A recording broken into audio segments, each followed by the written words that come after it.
Bonjour, aujourd'hui je suis avec Médoc et Jonathan et nous allons parler des conversions et des remakes HD. Bienvenue dans Extra Life.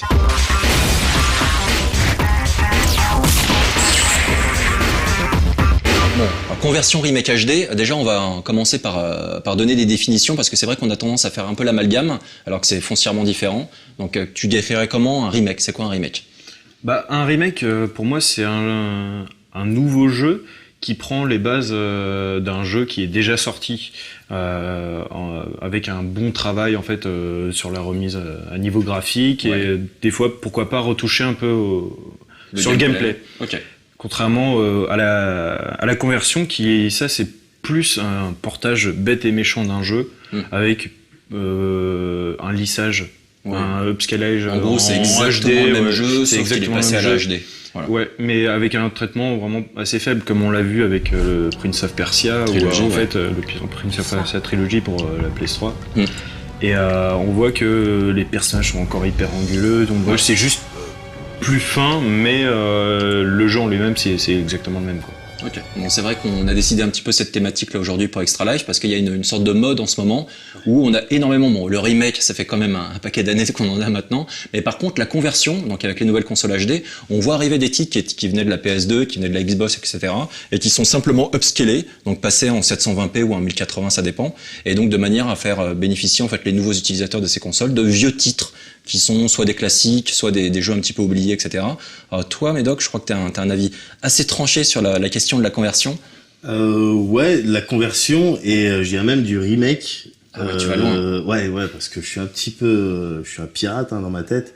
Et donc même si je sais bien qu'il y a beaucoup de personnes qui apprécient ce style d'initiative, moi je suis vraiment contre ce genre de truc.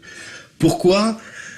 Parce que j'estime que au lieu de perdre du temps et de l'argent et des ressources sur un jeu dont on connaît à peu près le game system ou le scénario, pourquoi ne pas lancer directement une nouvelle franchise? Je veux dire, souvent les arguments des personnes qui apprécient ce genre d'initiative tournent autour de ouais, mais tu comprends, si on ressort ce jeu-là en HD, ça va permettre à la jeunesse de revivre cette expérience sous un angle un petit peu différent ou de manière un petit peu plus belle, et parce qu'ils n'ont pas eu l'occasion de jouer sur, je sais pas, Dreamcast ou PS1 ou PS2.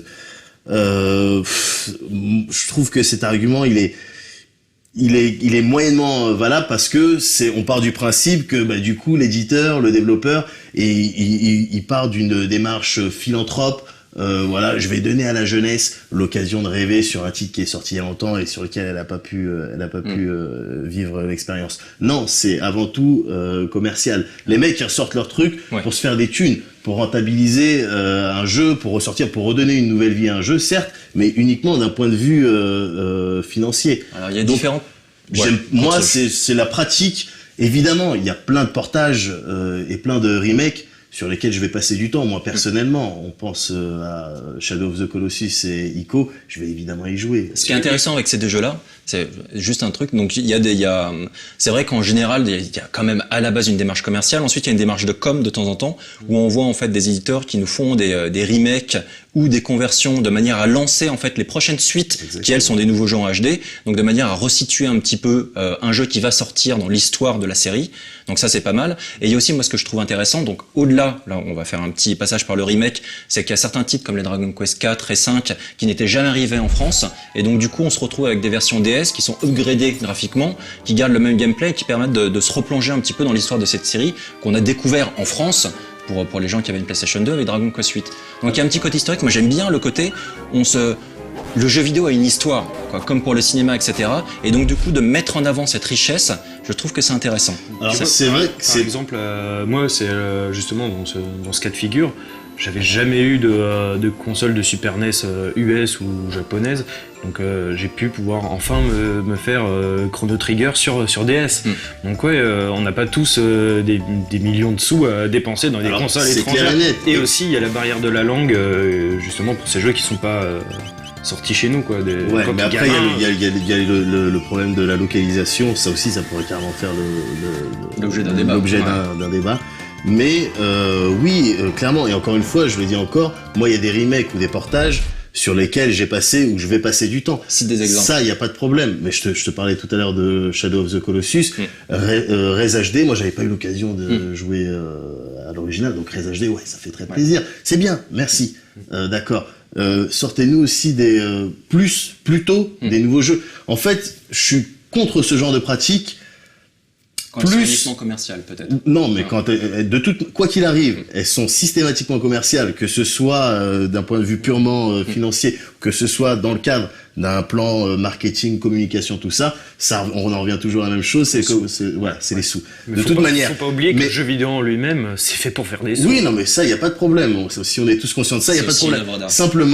Simplement, ce que je veux dire, c'est que si je dois choisir entre un remake ou un portage HD et une nouvelle franchise et un nouveau jeu, je choisis systématiquement un nouveau jeu. Disons que moi, je regarde plus vers l'avant, je suis plus tourné vers l'avenir que sur le rétro, même si j'ai des feelings rétro, nostalgie, tout ça, comme tous les joueurs, comme n'importe quel joueur. Mais je suis beaucoup plus tourné vers l'avenir. Donc, les sous et le temps passer sur ces trucs-là, moi je préférais qu'ils les passent sur des nouveaux jeux. Je te prends juste pour terminer Ico et Shadow of the Colossus qui vont être ressortis à l'occasion de The Last Guardian. D'accord. Ben moi j'aurais préféré qu'ils prennent les sous et les personnes qui ont bossé sur ces trucs-là et pour que Last Guardian il sorte un peu plus tôt, parce que ça fait juste 2-3 ans, même voire plus, que on est là à se masturber sur des pauvres screenshots ou des pauvres trailers. Voilà, ils pourraient nous le sortir plus tôt, et puis Shadow of the Colossus, voilà. Mais tu vois, par exemple, là va y avoir normalement peut-être cette année, plus l'année prochaine, il y aura Beyond Good and Evil 2. Qui à l'époque de sa sortie, le premier avait pas super bien marché. Moi, j'ai pas eu l'occasion de le faire et je vais être ravi de pouvoir l'avoir en version HD. Donc des fois aussi, ça permet de commencer une histoire que t'as envie de jouer à la suite, mais t'as pas eu le premier chapitre. Donc, il y a un petit côté pratique. C'est un bon exemple sur Beyond Good and Evil, et idem pour Ico et Shadow of the Colossus, c'est que l'intérêt également des conversions HD, là en l'occurrence, c'est que très souvent il y a des jeux qui sont un petit peu passés inaperçus. Donc à l'époque de leur sortie, donc Ico et Shadow of the Colossus par exemple, c'est des jeux qui aujourd'hui sont complètement cultes, mais il y a des tas de gens qui n'ont pas eu l'occasion d'y jouer et qui n'avaient pas ces consoles-là. Donc c'est vraiment donner une seconde chance à un jeu qui n'avait pas trouvé son public à la sortie. Et pareil pour Beyond Good and Evil, où c'est vraiment un excellent titre qui souffrait à l'époque d'un moteur sur PS2 un petit peu poussif. Et donc là en passant, alors Beyond Good and Evil HD, il va être 1080p, musique remasterisée, on va avoir un mode multi en plus, on aura également les succès et compagnie qui iront avec. Et donc du coup il y a vraiment des petits, il y a des petits updates qui nous permettront d'apprécier genre encore plus ce jeu. Et donc ça je trouve que c'est quand même positif au final. Ensuite, je suis d'accord avec toi sur davantage, par exemple, les Prince of Persia, genre où c'était vraiment pas super beau, c'est assez opportuniste. Il n'y a pas de nouveaux jeux qui arrivaient. Splinter Cell, donc qui a été annoncé également, Splinter Cell Trilogy, qui va être converti à la HD. Donc là, pareil, tu vois, c'est un jeu qui a déjà rencontré son public, qui a rencontré un grand succès, etc. Donc c'est bien pour les gens qui n'ont pas joué, en particulier au 3e, qui était vraiment excellent. Mais au final, l'intérêt est plutôt limité. Et voilà. Mais c'est effectivement ce que tu es en train de dire, cet aspect-là qui me dérange en plus, c'est qu'effectivement des fois t'as des portages ou des remakes qui sont vraiment pas justifiés, quoi, justifiables. Voilà. Rez, un autre exemple, tu le citais tout à l'heure, c'est avec Rez HD à sa sortie. Moi, c'est un des premiers jeux que j'ai téléchargé sur la Xbox et c'était absolument génial de pouvoir y rejouer, d'autant plus qu'on m'avait volé la version PlayStation 2, donc du coup c'était un peu agaçant. Et puis voilà, donc c'est vraiment l'occasion de faire partager également ce jeu-là. C'est plus facile avec sa console, on l'a dans le salon, elle est déjà installée, elle est déjà posée, plutôt que d'aller chercher sa PS2 ou sa Dreamcast, de la rebrancher, de prendre l'adaptateur, de retrouver le jeu. Moi je te l'ai dit, ma PS2 elle est dans mon salon, à côté de sa petite sœur et à côté de la 360. Pour les remakes, il y a aussi d'autres exemples. Alors, quels sont pour toi les remakes qui t'ont le plus plu, récents? Moi, dans les récents, c'est vraiment un qui est sorti en début d'année dernière. C'est le Silent Hill Shattered Memories sur Wii. Qui là, en fait, ils te font un remake, mais ils prennent tellement de liberté sur le jeu que ça en devient carrément on peut le considérer carrément comme un nouvel épisode, parce qu'en plus il ose des choses au niveau du gameplay et au niveau scénaristique. Il te prend un nouvel arc, il te prend un choix qu'il y avait par exemple dans le premier et ils te disent c'est le what if. Qu'est-ce qui s'était passé si c'était passé ça. Et donc ça porte vraiment une chose vraiment hyper intéressante. soit en termes de jeu avec la maniabilité, avec la Wii, machin, ou l'absence des combats, et ça apporte vraiment de nouvelles choses. Alors effectivement, le Shattered Memories, j'ai traîné un petit peu dessus, j'ai sali quelques sous-vêtements également dessus. Mais voilà, moi je trouve ça dommage parce que aussi bien au niveau du scénar, du background que du game system, il y avait des nouvelles idées. Donc pourquoi avoir réemprunté le nom de la flic là, comment elle s'appelle, Civil, voilà, truc et tout. Pourquoi faire ça alors que tu pourrais faire un nouveau Silent Hill? T'es allé à la fin? Truc et tout. Tu l'as fini le jeu? Non. Bah, en le finissant, tu comprends plus ou moins pourquoi. En fait, le jeu il s'appelle pas Silent Hill tout court, ou Silent Hill Remake. Shattered Memories, c'est qu'il y a quelque chose derrière. Je vais pas spoiler, mais c'est pour ça aussi qu'on peut le considérer. Moi, je le considère vraiment comme un nouveau jeu de la saga. C'est vraiment un nouveau.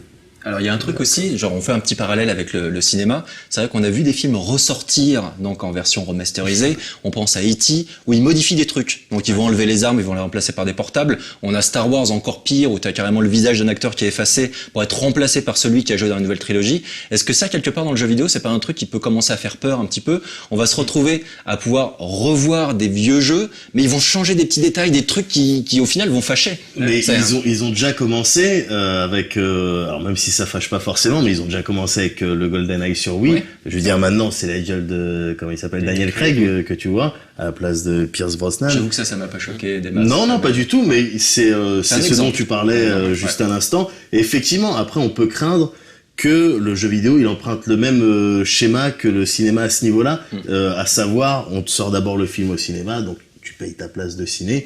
Si t'es quelqu'un de bien, et ensuite ils vont te sortir évidemment le DVD quelques mois plus tard, VHS à l'époque, mais maintenant DVD, ensuite DVD version longue.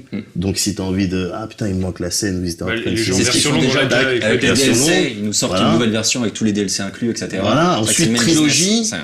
Ensuite, trilogie version longue, après Blu-ray, Blu-ray bonus. Tu vois ce que je veux dire?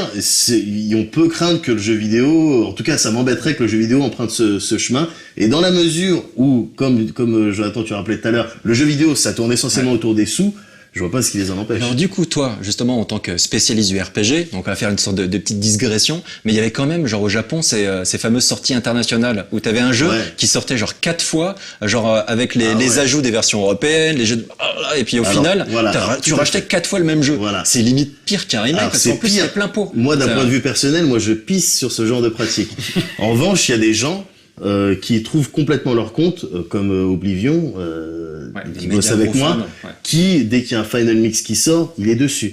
Tu vois, dès qu'il y a une version Platinum, peu importe le truc, le même jeu qui ressort, mais dans une autre version, parce qu'on t'a mis une secret ending en plus, ou un boss en plus, ou un donjon en plus, il le prend, il le rachète. C'est ce qu'on appelle des fanboys, il me semble, non? Voilà.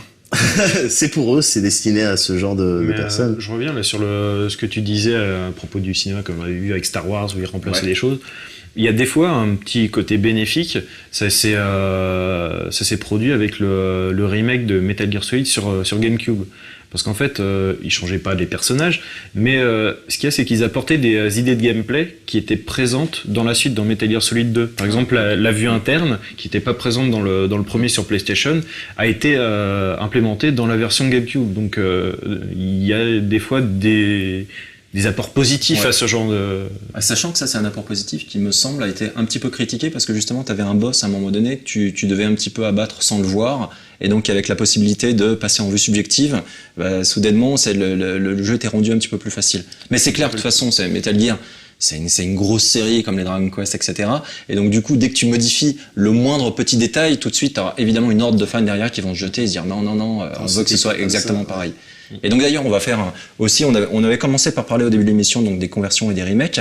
On a également d'autres mouvances qui existent. Donc on a le Lazy Port.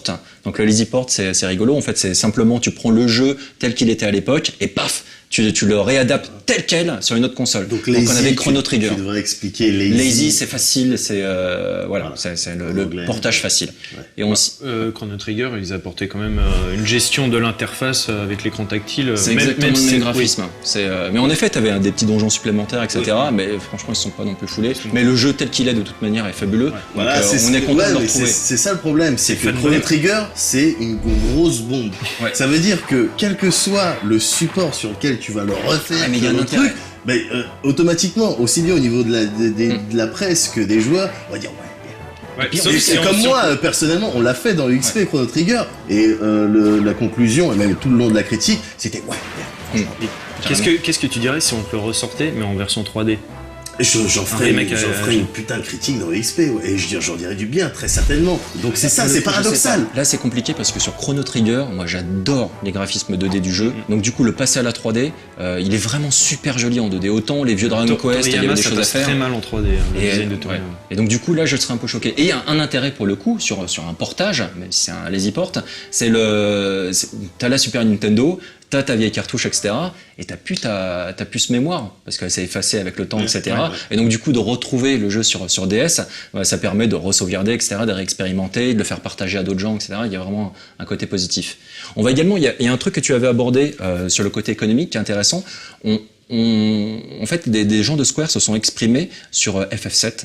FF7, c'est un jeu qui est culte, genre qu'on attend, beaucoup de gens en fait l'attendent en version HD, et en fait ils sont exprimés là-dessus en disant que le fait de convertir à la HD un jeu comme ça demanderait quasiment autant de temps que de refaire un nouveau jeu, et donc autant d'argent. Et donc ça c'est intéressant parce que du coup on risque de ne jamais voir ce type de jeu débarquer, tout simplement parce que la HD c'est quelque chose d'extrêmement onéreux pour les développeurs. Donc la raison pour laquelle on se retrouve très souvent avec des DLC, avec des versions internationales ou autres, etc. Avec des 2, FF13-2, qui reprennent le même univers mais en ajoutant des personnages, de nouvelles Oui, zones, non, etc. il y aurait beaucoup de changements, mais on verra ça Mais dans du coup, XP. il y a les limites. Il y a des limites à la conversion HD. Certains jeux, en fait, ne s'y prêtent pas parce que ça demanderait trop de travail. Et j'ai trouvé ça intéressant. Je pense que Square Enix, ils font peut-être un peu les faux culs. Ouais. Parce que je pense qu'ils pourront le faire sans problème. Le jour où ils seront un peu dans la merde financièrement, ils arriveront à te le sortir quand même et ça se vendra par millions et hop, ils seront renfloués. Ouais, effectivement, je suis Je pas pense que c'est sûr. un discours qui se le garde en sécurité. Très certainement au cas que où. ça doit coûter bonbon de Ouais. convertir FF7 en HD, mais je suis pas sûr que ça soit la seule et unique raison. Je Ouais. pense qu'ils se gardent des cartouches, Au cas où, pour les temps voilà, des durs. réserves pour les temps un petit peu, pour les hivers un petit peu plus durs. D'accord. Ouais. Bon, on va. Alors, je vais pas te poser la question à toi, mais est-ce que tu attends des conversions avec une certaine impatience qui n'ont pas été encore annoncées? Si tu devais voir un jeu qui t'a plu sur PS2 ou Xbox 1, etc., quel jeu tu aimerais voir revenir? Moi, un truc qui me ferait plaisir, c'est de refaire Metal Gear Solid 3 sur PS3. Parce que c'est vraiment pour moi le meilleur des Metal Gear. Mais bon, il va ressortir sur 3DS, donc ça c'est bon, on va quand même le revoir. Mais ouais, parce qu'avec les PlayStation 3 qu'on a maintenant, on peut pas rejouer avec les jeux PlayStation 2, donc c'est un peu bridé. Ou sinon, ce que j'aimerais bien toujours dans les Metal Gear, mais là c'est qu'ils fassent une espèce de remake ou un Metal Gear 1.5 ou quelque chose comme ça, qui pourrait reprendre le Metal Gear et Metal Gear 2 qui était sorti sur MSX, que peu de gens ont eu l'occasion de le faire au final. Donc ça, ce serait un truc qui, je pense, me ferait bien plaisir. Okay. Moi, j'aimerais bien Panzer Dragon Horta, qui m'avait bien plu. Et là, on reste toujours dans le côté. Il y a certains titres à côté desquels on est peut-être un peu passé à côté, qui n'ont pas rencontré un grand succès. Donc il y avait celui-là qui était sur Xbox. Il y avait aussi, par exemple, Jet Set Radio Future, qui était juste excellent. Sur la Dreamcast, ce type de jeu, s'il pouvait revenir en HD, moi, je trouve que c'est vraiment très bien. Le futur, il était sur Xbox. Il était sur Xbox. C'était le premier, c'était Jet Set Radio sur Dreamcast. Qui était, ouais, exact. Mais t'en as d'autres, et certains que j'aimerais bien voir, moi aussi, même si encore une fois, lesquels, dans le du coup principe, c'est vraiment encore une fois, c'est le principe, hein. C'est vraiment important que je précise ça. Comment il se met Non, je suis radicalement contre le principe. Simplement, bah, il y a des jeux auxquels j'ai envie de jouer parce que je suis un joueur. Voilà, je suis pas un connard. Donc, par exemple, un Vagrant Story, ils l'ont ressorti sur le PSN, donc tu peux y jouer, mais c'est graphisme PS1, tout ça te fait saigner un petit peu des yeux, mais j'aimerais bien voir, un Vagrant Story en HD, Ashley Riot et tout, avec une belle gueule, tout ça, carrément, ça me brancherait complètement. Ou alors un petit truc sur 3DS, Rez, ou alors un portage de Child of Eden. En 3D, ça pourrait être vraiment génial, je pense. Un truc comme ce ça. sera l'occasion d'un autre débat. Et en tout cas, merci de votre participation. Et donc pour résumer, en gros, donc c'est vrai que les conversions, les remakes, etc., ça doit pas se faire à l'encontre de la nouveauté, des nouveaux titres, des nouvelles licences, d'une prise de risque de la part des éditeurs. Ça, je suis entièrement d'accord. Mais j'aime bien aussi le côté mise en avant en fait de titres qui ont été soit à côté desquels on est passé à côté, qui n'ont pas rencontré leur public et qui le méritaient, qui méritaient cette attention. Donc ça j'aime bien. J'aime bien aussi le côté mettre en avant en fait toute la richesse de notre média qu'est le jeu vidéo. Donc merci messieurs, et on se retrouve dans un prochain Extra Live dans une semaine pour parler de Shoot 'em Up et donc de l'évolution du genre au fil des années. Merci, à bientôt.